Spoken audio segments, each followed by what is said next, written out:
Freedom is never more than one generation away from extinction. You and I have a rendezvous with destiny. You know what time it is, so sit back and get ready for the Stafford Voice, your dose of conservative in a world of liberal. 3, 2, 1.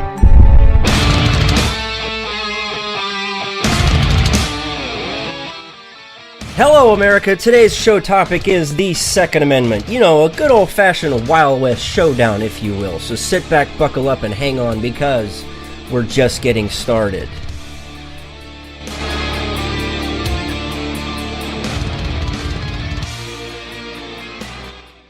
That's right, ladies and gentlemen. Hey, how you doing? I am your host, Daniel Stafford, and you are listening to the Stafford Voice, where we are conservative in a world of liberal. And look, I want to remind you guys there are many ways to listen or watch or whatever you're doing. So just set this channel as a favorite, whatever you have to do so you don't get left behind.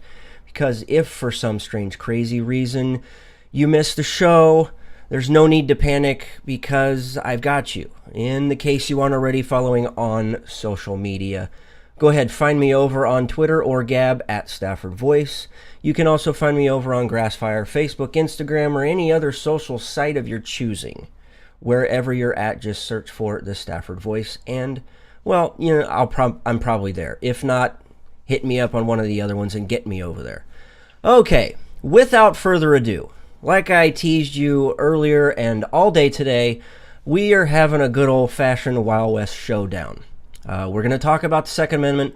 My first guest of the evening, probably to some of you, does not need any introduction. The illustrious Pat Nicholas. Pat, how are you tonight? I'm doing well, Daniel. Thank you. Well, thank you for coming on. I really do appreciate it. I know that you are deep into the Second Amendment. It's probably one of your number one issues. So go ahead, give us a brief rundown, kind of a short little bio, if you will, and then let everybody else know where they can find you on social media. Yeah, the Second Amendment absolutely is my wheelhouse. Started off as a communications manager for the NRA affiliate in Iowa. Got recruited directly by the NRA to be an EVC after that. Moved on to the board of directors for another well-known gun rights group in the capacity of communications director, and am currently and proudly the senior policy advisor for the Second Amendment for the Federalist Party. So I can be found on Twitter. My Twitter handle is @IAGunGal, and on Facebook I am just plain old Pat Nicholas. Awesome. Okay, so the other guest that we have, kind of what I'm guessing is you guys are arch nemesises, kind of what we discussed earlier. We've got Ken Crow. Ken, how are you tonight? I'm doing fine, but no, I'm not an arch nemesis of Pat. I just disagree with her on some subjects. But we do agree on more than we disagree on. So, but this topic we do happen to disagree somewhat, as you're going to find out shortly. You can find me on Twitter. I'm at KWR Crow. Website's crowsnestpolitics.org. And I'm a right-wing activist, Tea Party organizer, you know, spokesperson for all that's conservative and good in this world. And, yeah, I just happen to disagree with Pat at times. So, well, which is let okay. the games begin. Let the war games begin, I guess. Okay, yeah, okay. It's all good. Discussion's good. It's better than shooting, right? Right. Yeah. Well, I don't know. I mean, talk about the issues, not fight. Well, I mean, I don't know. We have a large audience that loves guns, so any way we'd be able to get out on the shooting range and be able to fire those things up would be great. I think that both of you would agree with that. That'd be a good place where we could start. Absolutely. So, speaking of a place to start, you know, I struggled with this all day. How do I want to approach the Second Amendment topic with two of the bigger proponents for Second Amendment issues, that is. So I saw this earlier, and obviously the big topic of the day was the Supreme Court was issuing rulings and what they were going to be taking on next.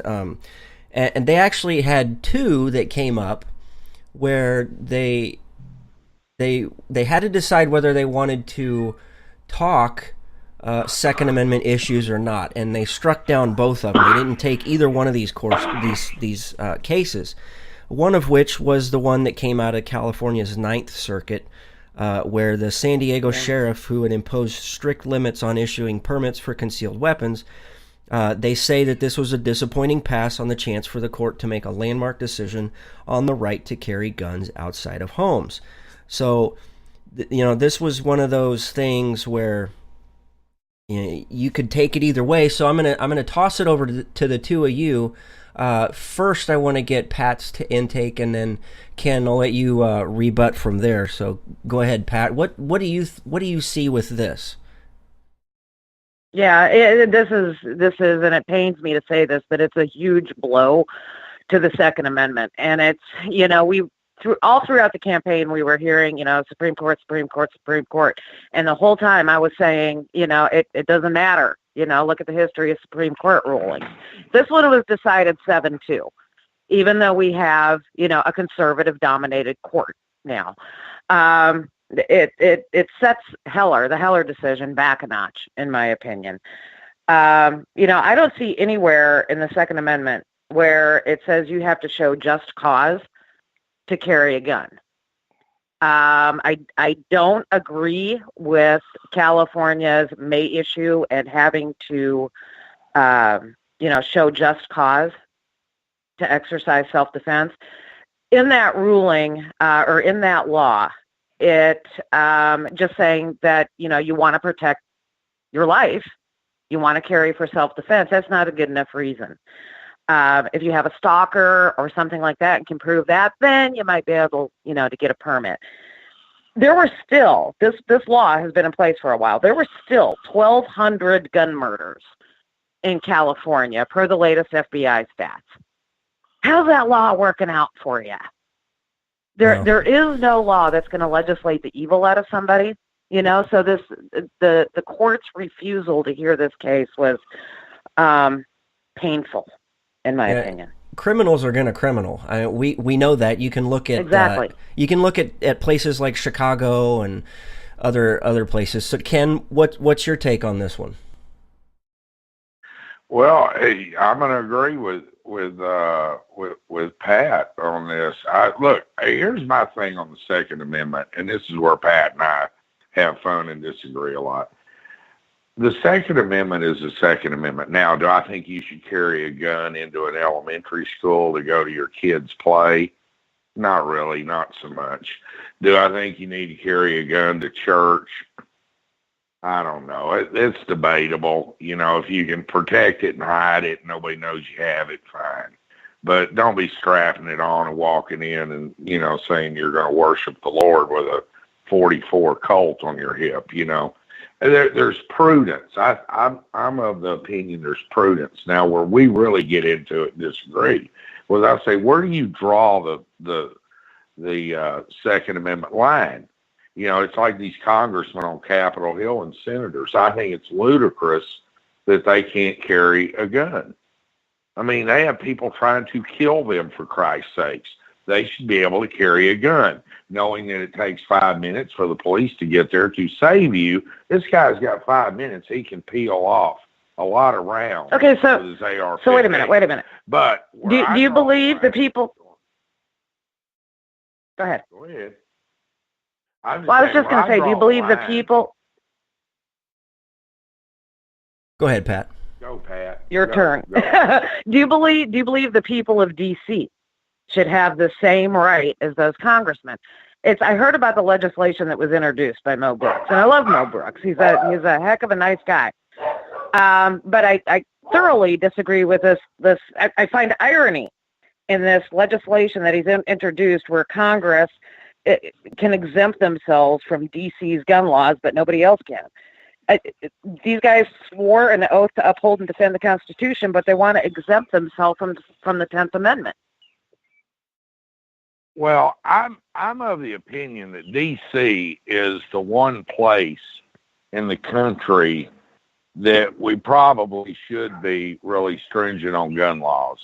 I'm serious about that because, look, you've got 1 million people there, of which you've got our entire national leadership sitting there that's vulnerable.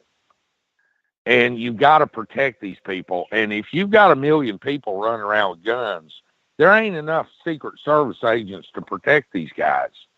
Let's be real. I mean, I've walked up to the Capitol and seen John McCain standing out there beside his car. He didn't have any protection. He's just standing there talking on his cell phone. And I've seen the same with Jeff Sessions and all the other guys. Well, this is our national leadership. And if you've got a bunch of crazed wackos running around with 38s in their pocket, going, oh, there's John McCain, I hate that guy, and peels off a round on him, he doesn't have a chance to protect himself. And I think DC's the one place that you have to have some semblance of restrictions. Go ahead. Okay. So I'd say there's far more rapes that occur in D.C. than there are shootings of congressmen. Do you believe that I should be afforded? Do you think my right to self-defense in D.C. is somehow less than a congressman's? Well, that's a great question, and it's obviously, I mean, I have to say no. You don't have any more or less rights than he does to protect himself, and he doesn't have any more or less rights than you have. But it's then, if that's the case, if you're going to let anybody, Tom, Dick, and Harry, carry a firearm in D.C., then we have to protect our leadership. We have to protect our congressmen and senators. Then they should all have a couple of bodyguards. So there's 20,000 crazy people, Pat. You just have too many there's crazy people out there. Yep. There's also 20,000 municipal, state, and federal gun laws on the books. Let me know which one you'd like to add that'll legislate the evil out of somebody. So, Ken, let me ask you this. Let me ask you this. That's a great line. Why then can we not allow our congressmen and women to, anybody else on Capitol Hill for that matter, to be able to carry their own weapon, to be able to defend themselves? Why do we have to legislate gun laws to restrict anybody else in the D.C. area or surrounding area, for that matter, to help protect our elected officials? Why can't they be able to afford their own protection and carry themselves? Could something like what we saw last week, or with Scalise, what's his name? Yeah. Would they have been able to protect themselves if somebody there had a firearm? Well, it so happens, and thank God there were two there that did have firearms, and it just so happens they got really lucky that Scalise was one of the congressional leaders who happened to have a couple of armed guards with him because of his position. Had they not been there, and had that guy been able to shoot straight, that would have been a total bloodbath. It would have been ugly. Rand Paul would have been killed. There would have been a lot of people killed there. And it would have been really ugly. To answer your question, we all have the legal right, and it's in the Second Amendment to carry a firearm. We all have that right now. And as a matter of fact, Arizona just went ahead and struck down or passed a law or struck down a bunch of laws. You can walk around now. You don't have to have a permit to buy a handgun. You don't have to have anything in Arizona. You can strap it on, go wherever you want to go, unless it's a privately thing that says no guns allowed. But otherwise, you can walk around with a gun in Arizona. That is federalism in action. Okay, there is a huge marriage between the Second Amendment and the 10th Amendment. The majority of your gun laws are made at the state level. Where we have a problem with this D.C. issue, where Mo Brooks has introduced this legislation in response to the Scalise shooting, either everybody, the problem is with the D.C. gun laws. That's what needs to be changed. We don't need to exempt Congress from D.C. gun laws. D.C. has the right to make their own gun laws all day long. That doesn't necessarily mean I agree with them. But no senator, no congressman should be exempt from D.C. gun laws that any citizen of D.C. is not also exempt from. Well, then you need to provide them with protection. Because let's say your Supreme Court justices have escorts and protection. Your obviously president, vice president, speaker of the House, Senate Majority Leader, all those guys do too. But you get down to your other 430 congressmen and another 90 senators, and they need it as well. I mean, if you're going to open it up for everybody, then you're going to have to protect these guys. That's the just cool the thing reality. is they can afford it. We can't be getting. Not really. They only make $180,000 a year, and living in up there that don't go that far. So it's a catch-22, Pat, and it's really not, Ken. There's you already said earlier. Nope. You already said earlier that my right to self-defense is no less than a congressman or a senator's. And I am really cool with changing the gun laws in D.C. They're horribly restrictive. And they do absolutely nothing to reduce gun crime in D.C. Well, Chicago is like Daniel said earlier. It's like Daniel said earlier. Criminals are going to criminal. Let's make this really fun. So which guns should you be allowed to carry? You want to carry an M16? You want to carry an handheld anti-aircraft launcher? At what point do you draw the line? Where do you draw the line on what you can carry? Those regulations are already drawn. No, of course not. Why would we do that? My personal, my everyday carry weapon is an M&P Shield 9mm. It's a semi-automatic 9mm. It's kind of up to the person. You get into these. Everybody throws out the nuclear weapons or that's not BATFE, regulated firearms. That's DOD controlled stuff. So you're comparing apples and oranges. But wait a minute. If you talk to a purist, a Second Amendment purist, which I have talked to, and you're very close to being, if not already, you ask that question, where do you draw the line? All of them tell me, I've been told this many times, whatever the government has, you should be able to own too. Well, now, wait a minute. Okay, so this means Bill Gates that's not a position. That's not a position you're ever going to get out of me, Ken, because I know the laws and I know the Constitution. Okay, so don't try and pin somebody else's opinion on Bill me. Gates. Okay, what laws need to be changed? Submarine. No, he couldn't. No, he couldn't. That would be illegal. That would be illegal. No, it's not. Let's get back to reality, Ken. Let's get back to reality. No, it's not. It's really not. Let's get back to reality a little bit here. I love it. Go ahead. Okay. So, what weapons do I think we should own? Whatever you want that's regulated by the BATFE. I mean, I know you come down on AR-15s a lot, and that surprises me. I'm not sure why.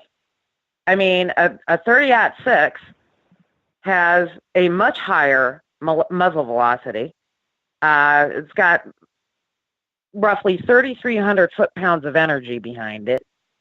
An AR-15 has 1,200 foot-pounds of energy behind it and a muzzle velocity of maybe 2,800 feet per second. But nobody wants to ban the 30-06.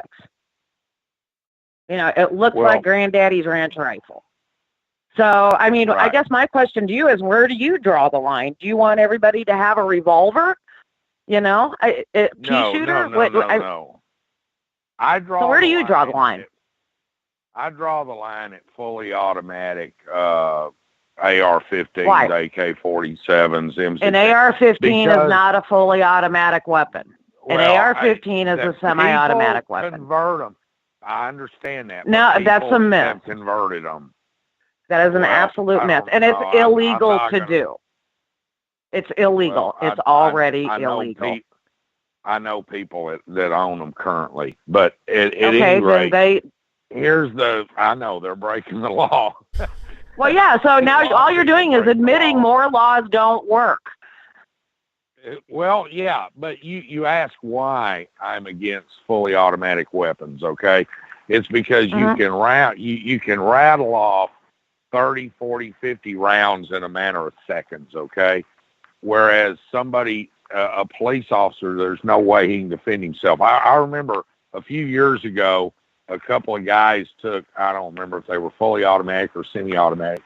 They had 2 or 3 cops pinned down. They were robbing a bank in Los Angeles, I think, and you probably remember seeing this videotape. I mean, they destroyed their cars, shot through the doors. I don't remember if any of them died or not. I don't remember, but I remember seeing this videotape, and I thought, oh, my God. You know, and that's what was going on. By the way, I want to, Daniel, we had a huge fight. I want to address that. I want to address that. Sure. Can I address that? Okay.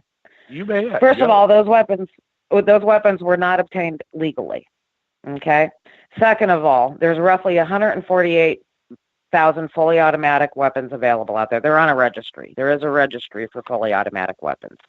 You're not getting one unless you got a minimum of $20,000. Most of those guns are in trusts. Federal tax. Basically, what you do is sign away your Fourth Amendment rights. You have to have a special license to have one too, correct? Exactly. Okay. Yeah. Yeah, I know that. And so, you tell me these anecdotes about what some criminal does with a gun.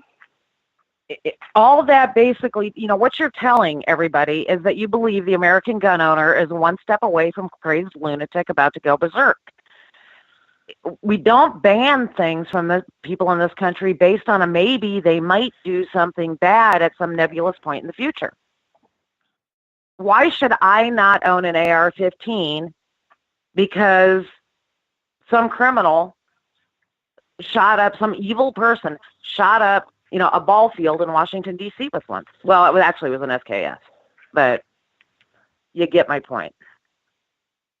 You can be a teenage kid and go into a high school with a shotgun and do just as much damage. Exactly. I would agree, and it was done in Colorado. At what point and how many guns do we allow? Because let's face it, guys, let's be real. Take away all the defense and the legal defense and all those arguments for a minute. We have a lot of innocent people dying in this country today. That is a reality. We have babies, we have young girls, we have old men, and everything in between dying daily at the hands of people with guns. Now, granted, you have to be a pretty evil SOB to want to shoot up a bunch of kids, and there's no guarding that. But what do we do to begin curbing some of this? Because the violence is escalating in this country. The hatred is escalating. The groups are escalating. La Raza against Black Lives Matter, against white supremacists, against everybody. It's getting worse. So how do we curb it? I agree. Let's put this in perspective, okay? So there's 120 million gun owners in this country. There are an estimated 350 million guns in private citizens' hands. Per the FBI, per Table 8, total gun murders were 9,100. So that boils down to, I believe it's a percentage of 0.0085% gun murder rate per gun owned in this country. That's pretty good. You put Every that. death is a tragedy. It is an absolute tragedy. Here's, you know, and there's... let me interject real quick. Here's where I see a bigger problem, and this opens up a whole different discussion for a whole different time.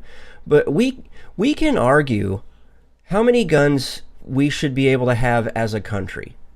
We can also have the debate on how many guns that we think should, quote-unquote, legally be held by any law-abiding United States citizen, which I don't think there should be any limit to how many guns you can have.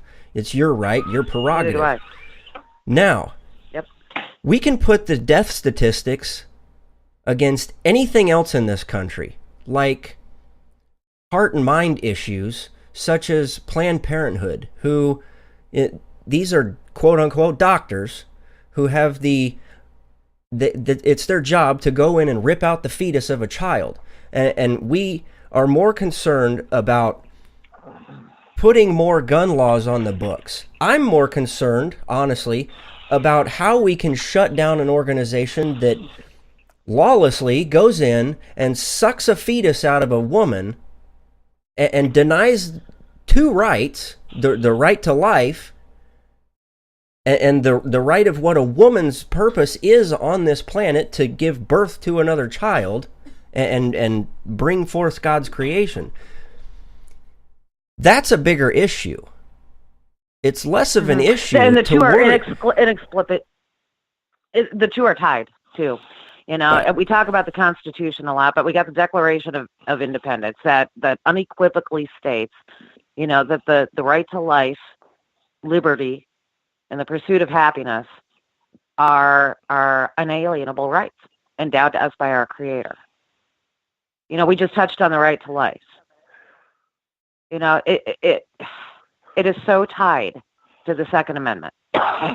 You know, life and liberty. You can't. They're God-given rights. They are, and how are you supposed to be able to defend your God-given inalienable right to life without being able to defend yourself? And this is what I wanted to get to just a second ago, was if that's our inalienable right to protect ourselves, then the Second Amendment was not there to be able to curtail anybody else. The Second Amendment is there to give us the power to go out and protect ourselves, protect our families, protect our communities, protect our surrounding areas from a tyrannical government. That's the thing that we have to remember. Why would we want to add more gun laws on the books to make it harder for a law-abiding citizen who's not out making mistakes, who just wants to go about their life and protect their loved ones and then protect themselves? Why do we need more gun rights or gun laws? Why? Right. We don't. Well, we need to enforce the ones that are currently on the books. Like immigration. Well, and some of those, I'm going to tell you the truth, some of those probably need to be removed. I'm not, so everybody understands, I am a proponent of the Second Amendment. I am a defender of the Second Amendment, as I am all the other amendments and the Bill of Rights. My only thing is, at what point do you put some practical restraint out there to keep crazy people from obtaining machine guns? You know, that's my big thing. My answer to that. At what point should we? Your right to life go ahead. My answer to that, at what Ken. point should we curtail your Eighth Amendment rights? My answer to you, Ken, it starts at home. Yeah. Don't allow your kids to go out onto the street to get taught. You have to teach them at home. You have to teach them in church. You have to teach them in school. Don't allow them to go out there on the street and get educated that way. That's how we have so many criminals today, because they weren't taught at home. That's what we really need to do. Well, if you want to back up one step further from that, we need to figure out a way in this country to put the family back together. True. You know, you have too many children being raised in single mother homes, and mommy's got 4 sons. Daddy abandoned them, don't pay child support, can't find him. And she's sitting there going, what do I do? And she's on welfare and drawing food stamps, and the kids end up finding a family in something called the Bloods or Crips or MS-13 or something like that, and that's where it goes bad. But back to your abortion thing for a minute. The practical political reality is it's probably never going to be changed. And the reason is this. The left has spent 40 to 50 years now since Roe v. Wade educating America that a woman's got a right to choose. I do think that abortion should be legal, but it needs to be heavily, heavily restricted. I'll give you an example. My wife's from New Zealand. In New Zealand, if you want an abortion, you can get one, but here's what you have to do. You have to go get approval from 2 or 3 counselors. You have to go to 3 or 4 counseling sessions as a young woman. You go for like 2 a week for 2 weeks or something like that. Then you have to go before a magistrate and get approval showing that you've been. And all this has to transpire before the baby's got a heartbeat. Once that baby's got a heartbeat, rules of the game change. And after, I believe it's 12 weeks, you're not getting an abortion anymore. As simple as that. Unless a doctor stands up, signs off, and says, if she tries to have this baby, she's going to die doing it. Then you may be able to get it. But otherwise, so while it's legal in New Zealand, there's not many of them performed. I mean, that's just a reality. You've got to, and if it is done, it's done like at the 4-week mark when there's not really much there. So that's where we need to get to. But the problem in this country is getting the Supreme Court to overturn a prior Supreme Court's ruling. It's only happened 3 times in American history in our 240 years or whatever. It's only happened 3 times. That the Supreme Court's 3 or 4 times the Supreme Court's overruled another one. Then you're going to have to get, right now I believe it's 65% of America believes, 65 or 70% believes that a woman has a right to choose. How are you going to convert? Because if you went in and did this right now, you're going to have uprisings in Washington, D.C. that you've never seen before. You're going to have millions of people in that town carrying pitchforks and torches. And they're not going to be there for a weenie roast. They're going to be there to take care of business. How are you going to get them to convert over? Well, it's going to take billions upon billions of dollars worth of marketing advertising to convert and change the Americans' process of thought on this subject. And I just don't see it happening. I really don't, as tragic as that is. It is in Trump's new budget. I'll shut up on this subject by saying this on this subject, but in his budget that he's proposing, that Congress is supposed to take up and the Senate's supposed to take up here in the coming months for next year, I believe it is in there to cut the funding to Planned Parenthood. So what we need to do is get behind Trump and get behind his budget. Okay. And that'll curb a lot of it. Speaking of getting behind Trump, and I think... Yes. Oh, boy. I think this is kind of where we wanted to take things. Go for it. Supporting Trump, man. Yeah. I support him on some things. I disagree with him on some other ones. But whatever. But another thing that the Supreme Court, this one came out today, so we'll kind of transition over into the Trump he said, she said type thing, where he was basically, while he was campaigning, he had talked about how the court should uphold the prohibition on gun ownership for any crime that's classified as a felony in federal law, arguing that reviewing individuals on a case-by-case basis is a threat to public safety.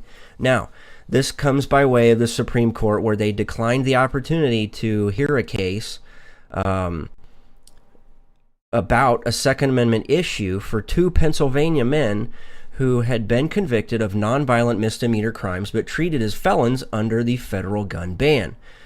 We had Julio Suarez and Daniel Binderup, both convicted of nonviolent misdemeanors, but their punishments carried maximum possible sentences of more than 2 years. Neither man served jail time. Gun rights were rescinded because the maximum possible sentences for their crimes were within the definition of a felony in the federal gun ban. The Third Circuit U.S. Court of Appeals in 2016 ruled to restore the gun rights of the two men, maintaining that their misdemeanors were not sufficient to rescind their right to, quote-unquote, keep and bear arms under the Second Amendment. Where do we stand with this?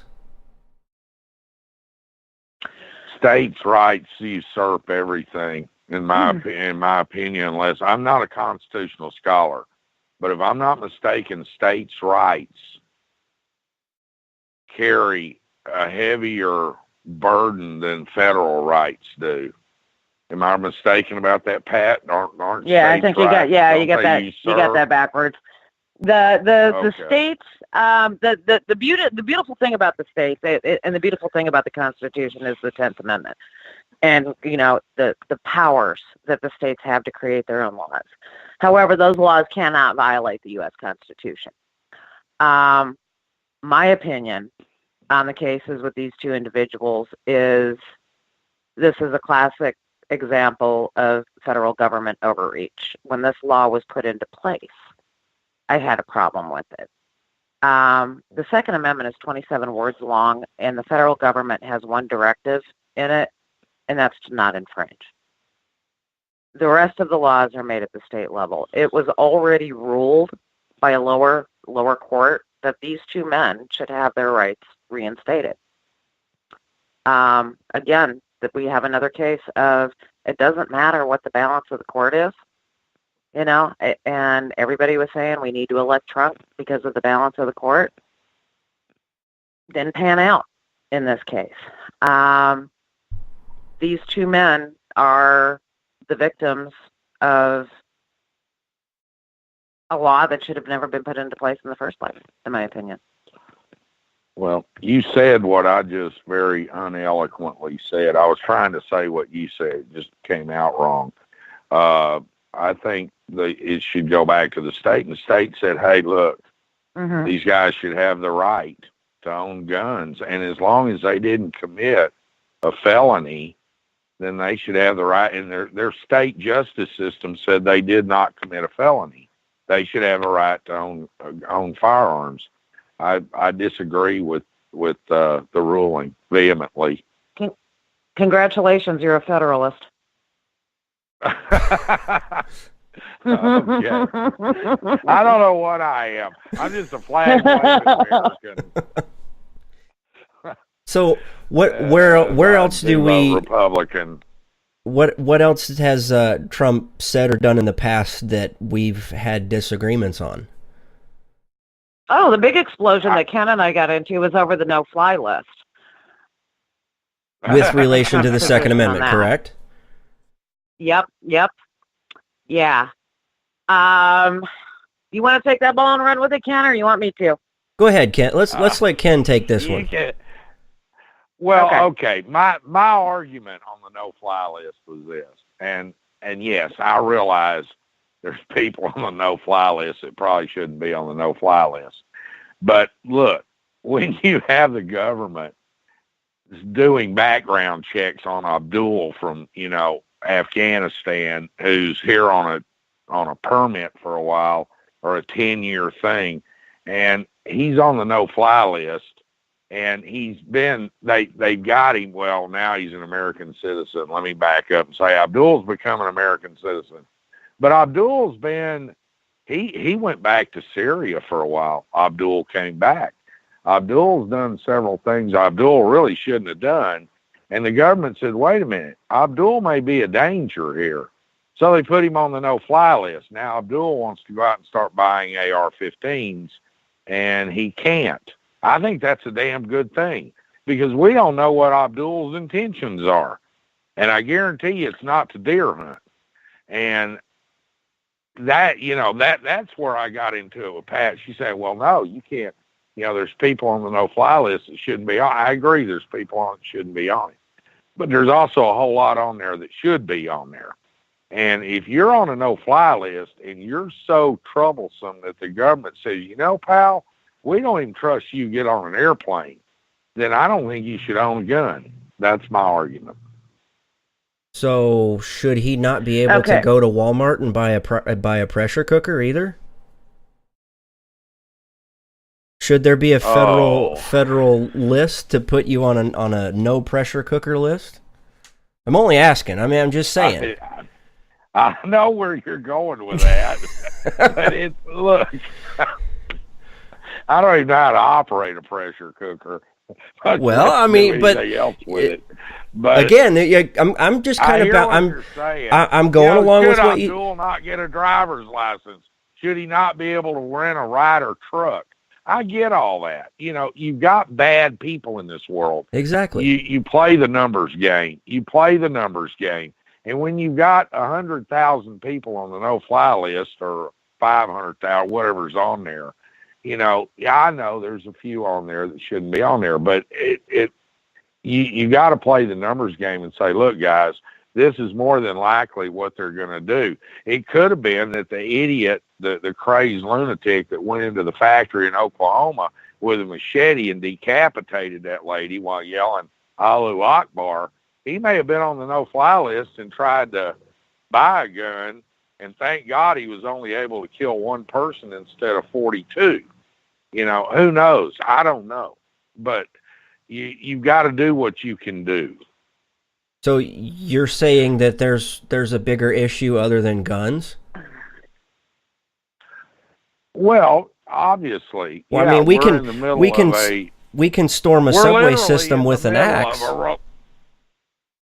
Well, we're literally in the middle of a religious war right now. True. We literally are. True. I mean, it's beyond our realm of how to fight it. So. Well, I know how I would fight it, and I know how Trump wants to fight it, but unfortunately, you have some very liberal folks out there that think that's the wrong thing to do. But it's catchy to really want to get. It's catchy to put it on a T-shirt and say "bomb the shit out of somebody," but it's also something else when you admit that there are forces out there. Spiritually speaking, there's forces out there that are beyond our control. Things are going to happen. If you've read the good book, you know how it ends. I know which side I'm on. Well, it ends with a really nice guy riding out of the clouds on a big white horse. But yeah, look. Let me ask you, Clay. I wrote an article one day, and I posed this hypothetical. And we'll see what Pat's got to say about this here in a second. But I pose this hypothetical. It's 2 weeks before Christmas. 4 guys walk into the Mall of America after having parked 2 cars in the parking lot. They walk into the Mall of America wearing long trench coats and hoods because it's snowing and it's cold, so nobody thinks any different. And when they get inside, they set the 2 cars off in the parking lot and they blow up. Immediately, all the security in the mall goes running to the parking lot. And when they go running to the parking lot, these 4 guys fan out around the mall and just start randomly killing people with automatic weapons or semi-automatic weapons.